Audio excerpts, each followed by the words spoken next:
Hey coach, hope you're enjoying the video. Make sure you subscribe and like. We love those. Also go over and check out teachhoops.com for coaches who want to get better. If you want to become a better coach in less than $1 a day, you can do that. My mentor, my personal email address, I will help you become a better basketball coach. Go over and check it out. Let's head back to the video. There you go. All right. Go. So the first thing, Coach, I want to ask you about this year is I had a rough season. I think I told you my talent level kind of dropped off, and it was hard to compete. And we've been moved into a higher league too. But we're going back to the league we were before. So what does that mean? Explain what that means. So the better you do in the county we play at, the better you do, you get moved into your higher league, higher division. It's like football or soccer. You win, you go up. You lose, you go down. Exactly. It's ratings, and it's based on ratings. So okay, you'll be out of league switch. So the better you do. So we're gonna go back to our previous. But here's the thing. Kind of an inexperienced group, not as talented, and I tried to do read and react. Okay. Yep. Rule of 3 offense. And that group is kind of coming back. I think they're going to be a little bit more talented this year, but still, I felt like maybe for my advanced groups that wasn't a problem. They would just hoop, right? But maybe for these groups, I need a more structured offense. Possibly, yep. I could see that. Okay, so I wanted. What are you thinking? I'm thinking just more like either a pick and roll continuity or even just the 5 out, but instead of like giving them free reign to read and react, just like more sets, shall we say? Yes, I think that could work. So that's why I'm kind of thinking with guys that are not as experienced to try that this year. Because clearly what we did last season wasn't happening. And I just wonder what your thoughts are with regards to that, running the rule of 3 offense with kids who aren't as experienced. Well, is it just because they haven't played enough? Is it just because they're not good enough? Is it because both? A little bit of both. Yeah, then you want to simplify it as much as possible, I think. So do they take bad shots? Do they take quick shots? Do they do things like that? Man, we struggled just putting the ball in the hoop, just so you gotta shoot in the off season. That's the first thing. Yeah. Shots.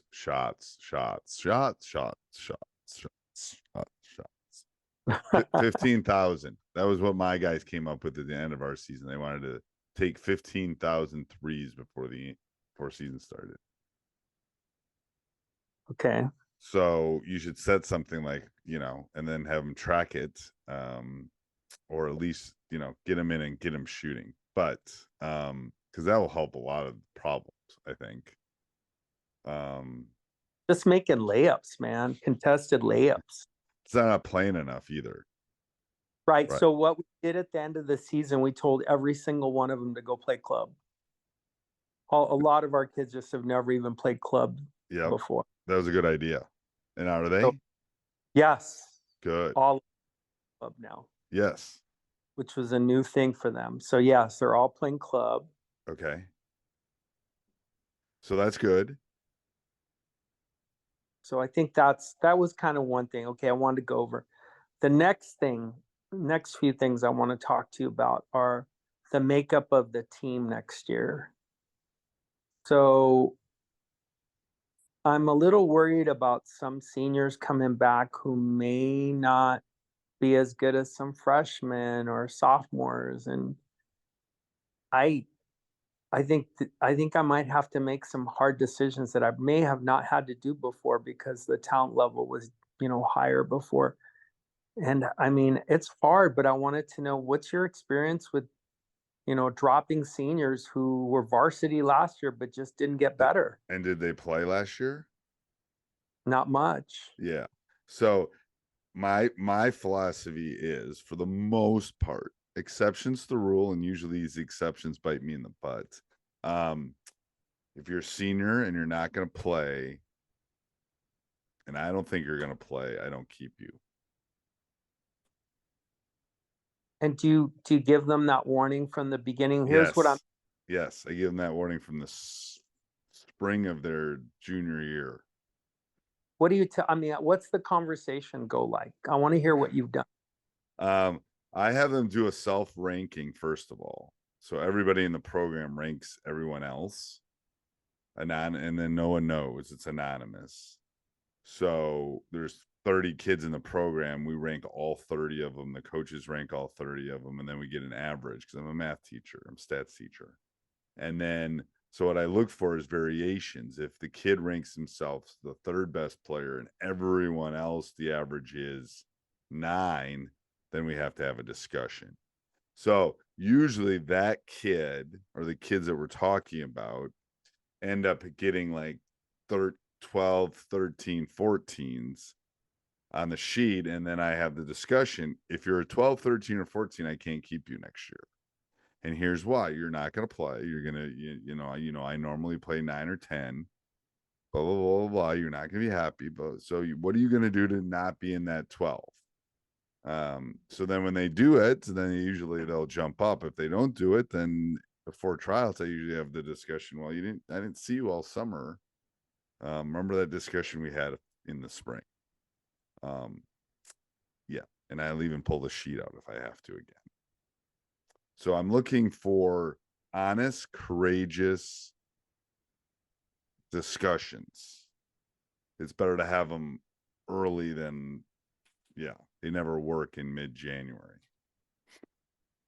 Yeah, and I'm thinking one of the things I'm thinking is because some of these people that I'm thinking about don't have the varsity skill even now. Right. They're not going to get it in 6 months, 9 months. And you know what? And in the off season, coach, in the summer, I'm actually thinking I don't even want him practicing with the varsity. I'm gonna I think they should go out for something else. They should do something else. That's part of the issue is you're cutting them loose because they're going to drag the boat down and everyone's going to drown. Like I'm just saying, they'll be mad initially and they'll be upset initially. And I would have a discussion with your athletic director before you do this, but it's better for everyone long term. Because the kid gets to go do something else. Maybe they want to go home and play video games. Maybe they want to get a job. Maybe they want to try out for curling. I don't know. But it gives them, first of all, it gives them an out. You don't have to cut them. Coach is an ass. Whatever. We're adults. We can take the brunt of it. And then it gives them an opportunity to go find something else maybe they're better at. That's my theory. Because we can't all be Caitlin Clark. Sorry. So I must have missed a step where you said you give them an out. How are you giving them an out? Because I'm having this discussion with them before I'm letting them not try out rather than me cutting them. That's the out. I'm not going to make it, so I'm not going to come out. That's the out. That's saving more face than me cutting them. Got it. So you basically early, like I'm brutally honest, but if I'm brutally honest and they know they're not going to make it, some kids will still come out. They'll try to show me wrong. It's maybe they will, but most don't. That's what I'm going to tell you. Most don't. Well, like my part of what I'm going to do. And again, we're teachers, we're educators, we're coaches. We don't want to do this, but no, it's not in our nature to do it, but it's in our nature to take care of everyone. And it is our nature to do what's right. And it is in our nature to sometimes make the hard decisions because you got to. So that's the issue. I'd rather have the hard one and let them have an out. I mean, I cut somebody last year. He's probably, I know he's still mad at me, but what am I going to do? So because it was the right thing to do. So Okay. Yeah, well, part of what I was doing is because we separate our teams in the summer based on skill, right? right. Put them with the lower team if that's what we need to do, if they don't get the message, Yeah, if they don't get the message, I'm telling you, it's just better to do this front end. And again, I'd rather give the kid the out. Like, if you put them on the second team in the summer and you have the discussion with them and you do that, it's going to be a pretty stubborn or not very smart kid that's going to go, I'm still going to come out and get cut. So you're giving them the out. You're giving them a way of saving Got it. Okay. face at that point. I got that. Okay. All right. Let's talk about And it's next. not fun. That's horrible. I hate that. That's the worst part. Oh, I won't miss that at all. no. With kids, there's nothing fun when rejection's hard. It's hard. And it's like, my daughter's an actress. Hell, her entire life is going to be rejection. So I get it.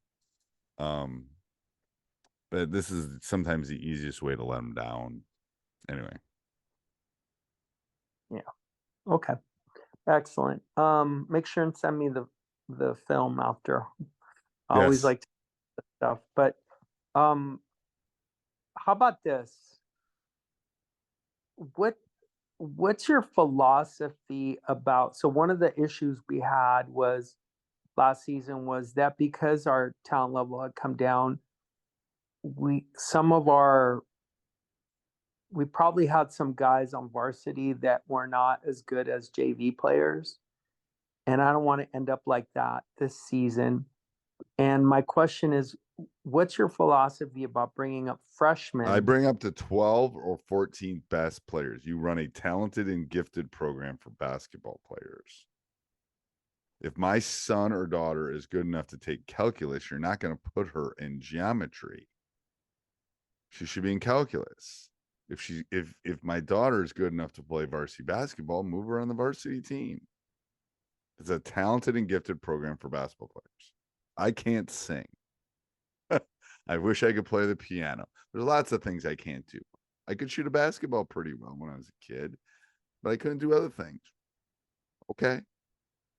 So yeah, you when you're the varsity coach, you are the major leagues.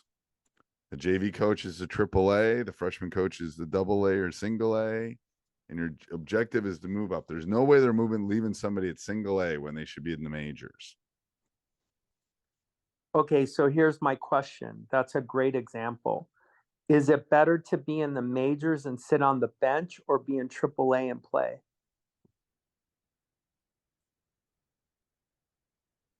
Depends on the kid. It depends on how many people you keep. Keep 12. That bench kid's eventually probably going to play because of injury and sickness.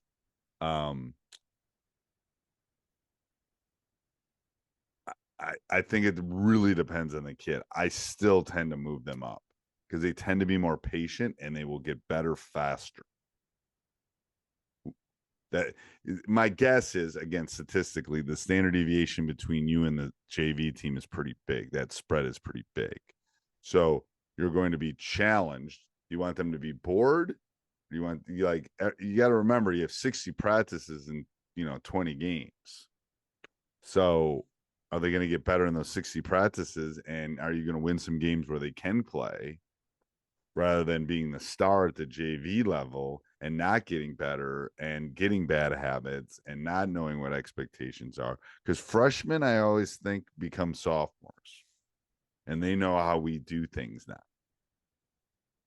Like I had 4 sophomores play quality minutes last year. Well, the great thing is next year they're going to be juniors and I'm going to have to worry about, they know how Coach Collins works and how our program works and how our scouts work. So I move them up. There's exceptions that I won't, but for the most part, I move them up. And if it gets bad, I can always move them back down. And sometimes I did that. I'm going to tell you, I had a sophomore this year. I was ready to move him back down to JV. tears coming down in my room, you know, didn't understand. And then something clicked. Poof. We had a couple injuries, so he got some opportunities, and poof, he was playing 25 minutes a game. Oh. Within a week, I was ready to move him down. He wasn't playing well. He was pouting. He wasn't focused, blah, blah, blah. And then he got an opportunity, like Lou Gehrig kind of thing. There were some injuries. He got some opportunities that maybe I didn't think he was going to get, and he took advantage of them. Yeah. So you can always move him down. It's hard to move up, I think. Say that last part. I think it's easier to move down than to move up. What do you mean? I think it's easier you're not ready for varsity. I'm gonna move you down. Then all of a sudden I'm moving someone up from JV to varsity and taking somebody that's on varsity's PT. Ah, okay. So it's a mixture of it's team. It's like they're high school boys or girls. It's like they're very fragile. So all of a sudden, if I move someone up, now, oh wait, you're taking my minutes. But if I move it down, well, there's more, that doesn't, you're taking JV minutes away, but I don't care about that as much. Interesting. Okay. All right. Do you ever worry about when you take a freshman and bring them up because their basketball talent skill is there? Do you ever worry about their size as a factor? And physicality and all that? I do, absolutely. But then usually between freshman and sophomore year, they get in the weight room and they start drinking protein shakes, and they figure out they go, ooh, I don't like getting beat up. I don't like someone taking my lunch money every day. So I'm going to get bigger and stronger, kind of thing. So it's baptism by fire a little bit. Okay. All right. One more topic that I wanted to go over with you. Am I answering your questions? Beautifully. This Okay. this is what the phone call I needed, because these are the things that have been on my mind. Okay. Because some of my coaches argue with me about, and they don't argue with me in a bad way, like in a very positive. They should argue with you too. They should argue with you. Yeah. They should disagree with you. If you have yes people, you have the wrong people. So that's good. I would keep telling them to keep doing that. Yeah, they're like, Coach, you need to let these younger guys stay on JV so that they can get the playing time. Is that your JV coach telling you that? I've had one of my JV coach told me that, and then he told me that, and then the guy that I brought up ended up being our best player, and he was a freshman. So, but I have another coach who's very intelligent, super smart, and he's like, my thinking is when we bring up freshmen to varsity, those guys really need to play at least 8 to 10 minutes. Otherwise, why are they here? So. Yep, and they'll get time. They won't get zero time. I'm very rarely will they get zero time. I'm guessing they'll get some time, but I think they'll get better. And then I would say, hey, I would challenge them. Are they in 8th grade now? I'm thinking of a couple that are in 8th grade now that are going to become. So I would have the discussion with them. Here's what I'm thinking. What are you going to do over the next 6 months? And their eyes will get this big, and they will work their ass off. Ooh, I like that. I'm just telling you. Yep. Say, Okay. hey, I'm thinking of doing this, but I don't know. It's kind of like, I really want to. So can you get stronger? Are you lifting weights? Are you drinking protein shakes? Are you shooting every day? And if they're hoopers, you will see a substantial increase, because they will want it. They want to be in the spotlight. Okay. 2 points off of that. Do you ever keep juniors or seniors on JV? I don't. People in our league do. You never keep any juniors on JV? Nope. I keep sophomores and freshmen. So you will just cut a junior, then put him on JV? Okay. They're not going to play for me. Okay. All right. Last topic, tryouts. As you know, I've talked to you about here in Southern California. We can work with these guys there's really no set rules. So we can, like, I've taken a little break. We're going to be starting up in May, but I can work with these guys from May till season starts in November. And so I kind of have an idea of who is going to be coming out for our summer league, our fall league, what have you. My question, and I've told you that last season I did a 1-day tryout for varsity, but I'm wondering if, and my reasoning was because I've seen these guys now for months. What more are you going to show me? But I'm wondering if maybe I should have a little bit longer tryouts It's than I 2 wanted. days. Can you do before school and after school? I can do 2 days. I can before school, after school. I can't because there's only one gym, and we're using our before school for our lower level teams. So then I would do 2 days. Okay.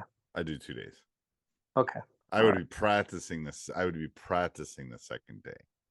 I would be practicing the first day, and I would be putting things in to see if so I run a practice to see how they react to my practice, because that's what they got to, it's like running my classroom. So here's a drill. You've never seen this before. Let's see how you react to it.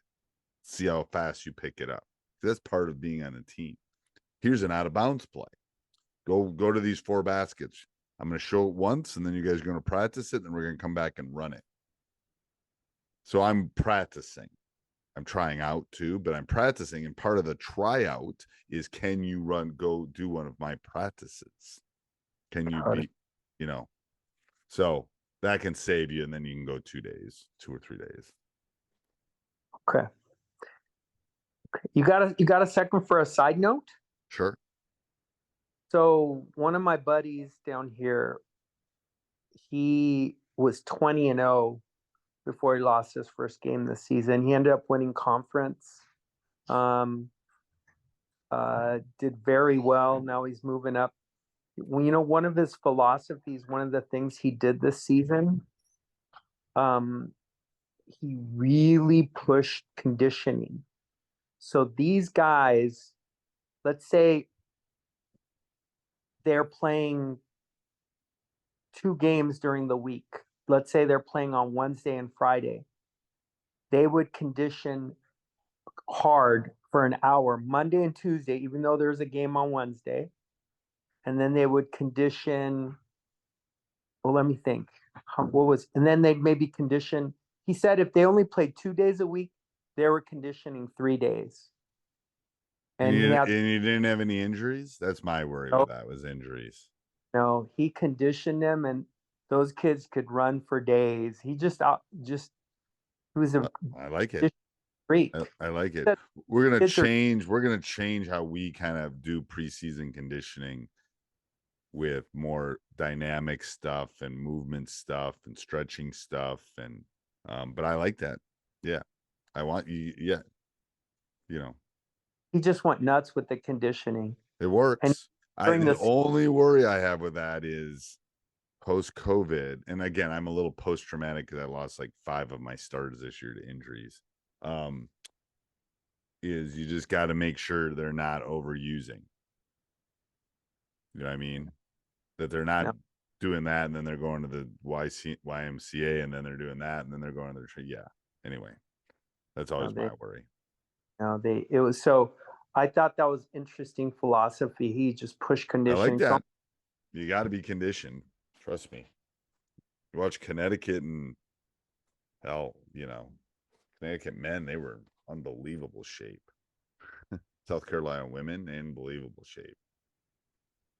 Even the Iowa women. Yeah, I agree. I have no qualms with that at all. Hardcore. All right, man. That was it. Okay, that's it. That was it, my friend. Awesome. What else? Anything else? Nothing else? Nothing else. I'll keep in touch with you as things progress. And if you have any questions, I'm here too. Okay, perfect. All right, let me know. All right, my friend. Have a great one. See ya. Bye. Thanks for watching, Coach. Make sure you go over and check out teachhoops.com for coaches who want to get better. Make sure you subscribe so you get notified every time we come back on. But you will not be disappointed with teachhoops.com. 14-day free trial. Let's go check it out. Have a great day.